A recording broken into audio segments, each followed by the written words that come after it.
अस्सलाम वालेकुम everyone, welcome back to my channel. So previous video में हमने नर्वस सिस्टम कंप्लीट कर लिया था, उसके तमाम एक्सप्लेनेशन डिसऑर्डर्स। अब आज की वीडियो में हम अपना दूसरा सिस्टम स्टार्ट करेंगे इस चैप्टर का, जो है एंडोक्राइन सिस्टम। सो हमने देखा था कोऑर्डिनेशन। इस चैप्टर में हमने स्टडी किया था अबाउट कोऑर्डिनेशन। कोऑर्डिनेशन दो तरह से हो रही थी हमारी बॉडी में, एक नर्वस कोऑर्डिनेशन थी और एक केमिकल कोऑर्डिनेशन थी। जो नर्वस कोऑर्डिनेशन थी ये हमारा नर्वस सिस्टम प्रोवाइड कर रहा था, और जो केमिकल कोऑर्डिनेशन थी ये हमारा एंडोक्राइन सिस्टम प्रोवाइड करेगा। So it is an important mean of chemical coordination. In animals it is a system of ductless gland which secrete hormone directly into the blood. Endocrine system basically क्या है, एक system है glands का, जिसमें कुछ glands present है और वो कुछ केमिकल सिक्रीट करते हैं जो क्या कहलाता है, हार्मोन। ग्लैंड को सबसे पहले देखते हैं। ग्लैंड्स क्या होते हैं, कोई भी special cells, special epithelial cells जो कि कुछ सिक्रीट करें, कुछ केमिकल प्रोड्यूस करें, वो क्या कहलाते हैं, ग्लैंड्स। ग्लैंड्स दो तरह के होते हैं, एक होता है एक्सोक्राइन ग्लैंड और एक होता है एंडोक्राइन ग्लैंड। एक्सोक्राइन ग्लैंड क्या होता है, ऐसा ग्लैंड जिसकी सिक्रीशन किसी डक्ट से पास हो। एक्सोक्राइन क्या होता है, ऐसा ग्लैंड जिसकी सिक्रीशन किसी डक्ट से पास हो। और एंडोक्राइन क्या होता है, ऐसा ग्लैंड जिसकी सिक्रीशन डायरेक्टली ब्लड में एंटर हो। डक्टलेस ग्लैंड भी इसको कहते हैं, क्यों? क्योंकि यहाँ पे डक्ट एब्सेंट होती है।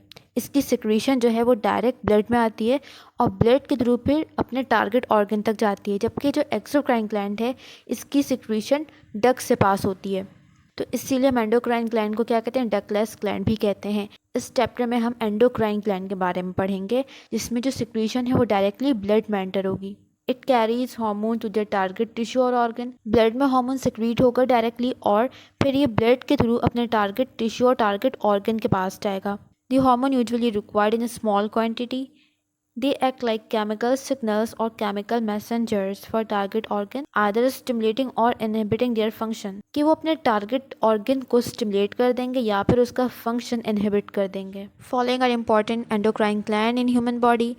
सबसे पहले हमारे पास है pituitary gland, then thyroid gland, pancreas, adrenal gland और gonads. They are located in different locations. इनकी डिफरेंट लोकेशंस है, डिफरेंट जगह पर ये ग्लैंड्स प्रेजेंट हैं। सबसे पहला जो ग्लैंड है हमारा वो है पिट्यूटरी ग्लैंड। इसकी लोकेशन अगर हम देखें तो ये ब्रेन में लोकेट होता है and consider to be very important, क्योंकि इसके बहुत सारे फंक्शंस हैं। It secrete number of hormones which influence upon other endocrine gland also beside other organs. Pituitary gland क्या है, ब्रेन में लोकेट है और ये बहुत से हार्मोन सिक्रीट करता है जो कि डिफरेंट एंडोक्राइन ग्लैंड पर एक्ट करते हैं। Consist of 2 lobes, an anterior lobe और पोस्टीरियर लोब। इस डायग्राम में देखो पिट्यूटरी की लोकेशन ब्रेन में प्रेजेंट है, हाइपोथैलेमस के नीचे प्रेजेंट होता है। ये जो पार्ट है ये क्या है, हाइपोथैलेमस। यहाँ पे इसको मैग्नीफाई करके दिखाया हुआ है, हाइपोथैलेमस है, उसके नीचे प्रेजेंट है पिट्यूटरी ग्लैंड। 2 लोब्स हैं इसके, एक एंटीरियर और एक पोस्टीरियर। इस डायग्राम में भी देख सकते हो पिट्यूटरी की लोकेशन कहाँ है, ब्रेन में प्रेजेंट है, बिलो हाइपोथैलेमस। 2 लोब्स हैं इसके, एंटीरियर लोब और पोस्टीरियर लोब। दोनों लोब्स के डिफरेंट हार्मोन्स हैं, इनके फंक्शंस डिफरेंट हैं। सबसे पहले हम देखते हैं anterior pituitary. It has number of hormones secreting cells. Its important hormones and their functions with target organ. इसके जो हार्मोन्स हैं ना वो ज़्यादातर दूसरे ऑर्गन पे जाके एक्ट करते हैं या दूसरे एंडोक्राइन ग्लैंड को स्टिमुलेट करते हैं और फिर वो ग्लैंड अपना हार्मोन प्रोड्यूस करता है। तो हम 1 बाय 1 एंटीरियर पिट्यूटरी के हार्मोन्स देखते हैं। फर्स्ट हार्मोन है फॉलिकल स्टिमुलेटिंग हार्मोन। ये रिलीज होगा एंटीरियर पिट्यूटरी से और इसका टारगेट ऑर्गन क्या है, इट मीन्स वो कहाँ पे जाके एक्ट करेगा, गोनैड्स पे। गोनैड्स क्या होते हैं, रिप्रोडक्टिव ऑर्गन। मेल्स में क्या है, टेस्टिस, और फीमेल्स में क्या होगा, ओवरीज। इसका इफेक्ट क्या है, ये गोनैड्स पे एक्ट करेंगे तो उसके रिजल्ट में क्या होगा, ये स्टिमुलेट करेगा गोनैड्स को टू डेवलप गैमीट्स। गैमीट्स क्या है, रिप्रोडक्टिव सेल्स। जो गोनैड्स है ना ये गैमीट्स बनाते हैं।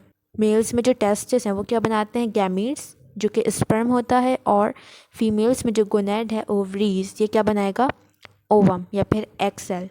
तो एफएसएच का क्या रोल है, ये गोनैड्स पे जाके एक्ट करेगा और स्टिमुलेट करेगा गोनैड्स को टू डेवलप गैमीट्स, के वो जो रिप्रोडक्टिव सेल्स हैं गैमीट्स की डेवलपमेंट में हेल्प करेगा। Second one is luteinizing hormone LH. ये भी कहाँ एक्ट करेगा, गोनैड्स में। इसका फंक्शन क्या है, development and release of gametes. Females में और मेल्स में इसका डिफरेंट रोल है। एलएच क्या करता है, फीमेल्स में रिलीज करवाता है एग सेल को या ओवम को ओवरी से, और मेल्स में एलएच का फंक्शन है ये टेस्टोस्टेरोन जो एक और हार्मोन है, अभी हम आगे देखेंगे, उसको रिलीज़ करवाता है।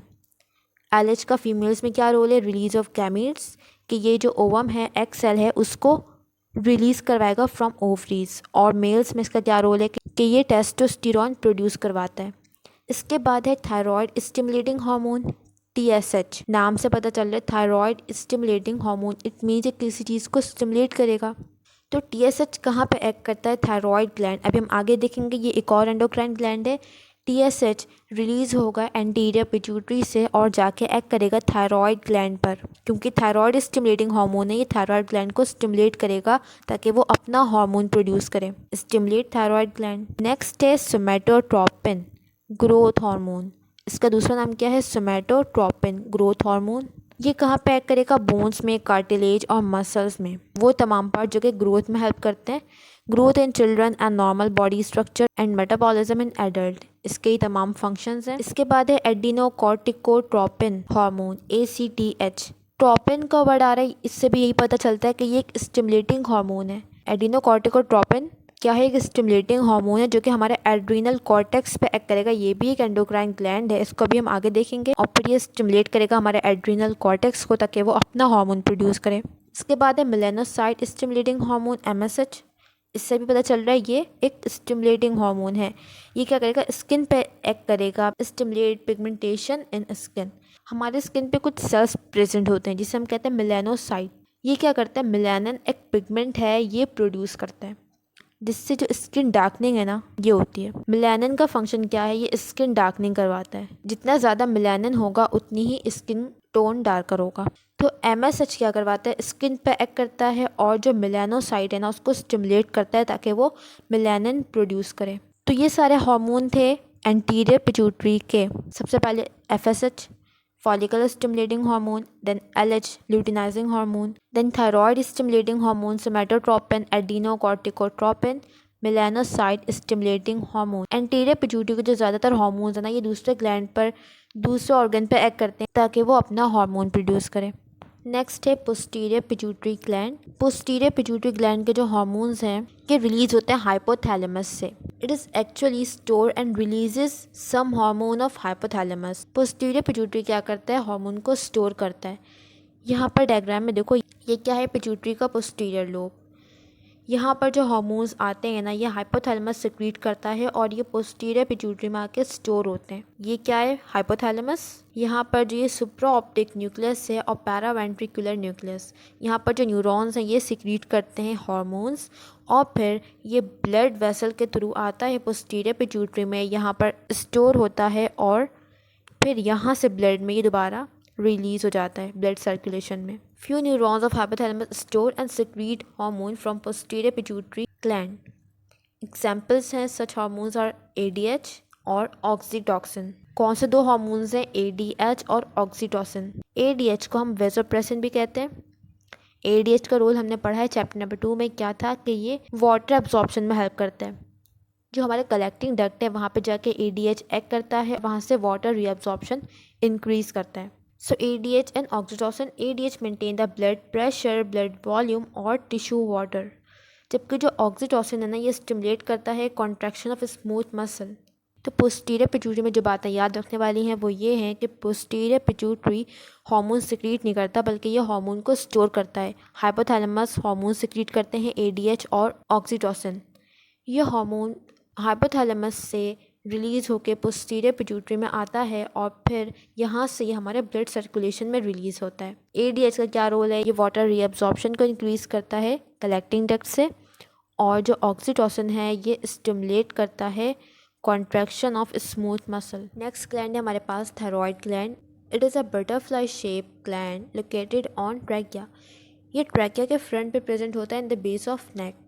इट सिक्रीट थायरॉक्सिन और कैल्सिटोनिन, ये दो हार्मोन्स हैं जो कि थायराइड ग्लैंड सिक्रीट करता है, थायरॉक्सिन और calcitonin. Thyroxine has iodine as its important constituent. Thyroxine जो हार्मोन है इसको बनाने के लिए जो मेजर हमें एलिमेंट चाहिए वो क्या है? Iodine.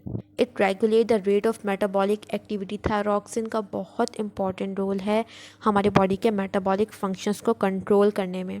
It regulate the physical growth, mental development in children. In case of its deficiency physical और मेंटल रिटार्डेशन हो जाएगी। थायराइड ग्लैंड बहुत इंपॉर्टेंट ग्लैंड है और जो ये थायरॉक्सिन हार्मोन है ना, ये भी बहुत इंपॉर्टेंट है। इसकी डेफिशिएंसी से या इसके एक्सेस प्रोडक्शन से फिर बहुत से डिसऑर्डर्स जनरेट हो सकते हैं बॉडी में। तो अगर बच्चों में इसकी डेफिशिएंसी हो रही है तो इससे फिजिकल और मेंटल रिटार्डेशन होगी। क्यों होगी? क्योंकि जो हमारा मेंटल डेवलपमेंट है चिल्ड्रन में वो भी ये कंट्रोल कर रहा है, इसके साथ ही तो फिजिकल ग्रोथ है ये भी कंट्रोल कर रहा है बच्चों में। If the intake of iodine in diet is low in adult, thyroid gradually enlarge in size, जिसे हम कहते हैं goiter. Calcitonin release in response to high level of calcium in blood lower the blood calcium. Calcitonin का क्या function है कि ये blood calcium level को कम करता है। ब्लड में बहुत ज़्यादा कैल्शियम आ गया है तो क्या रिलीज़ होगा? कैल्सिटोनिन। ये क्या करेगा? जो ब्लड में कैल्शियम है ना, एक्सेस कैल्शियम, उसको बोन्स में रीअब्सॉर्ब करवाएगा। तो इस तरह जो हमारे ब्लड का कैल्शियम लेवल है फिर वो नॉर्मल रेंज में आएगा। इस डायग्राम में देखो ट्रैक क्या है, इसके फ्रंट पे क्या प्रेजेंट है? Thyroid gland. ये जो है बटरफ्लाई शेप का, ये क्या है? Thyroid gland. कहाँ प्रेजेंट है? In front of track. क्या इस डायग्राम में क्या बताया हुआ है? ये क्या है? थायराइड ग्लैंड नॉर्मल कंडीशन पे। लेकिन अगर आयोडीन की डेफिशिएंसी हो रही है बॉडी में जिसकी वजह से एनलार्जमेंट हो जाएगी थायराइड ग्लैंड की, इस कंडीशन को हम क्या कहेंगे? गॉइटर। देख रहा है जिस तरह यहाँ पे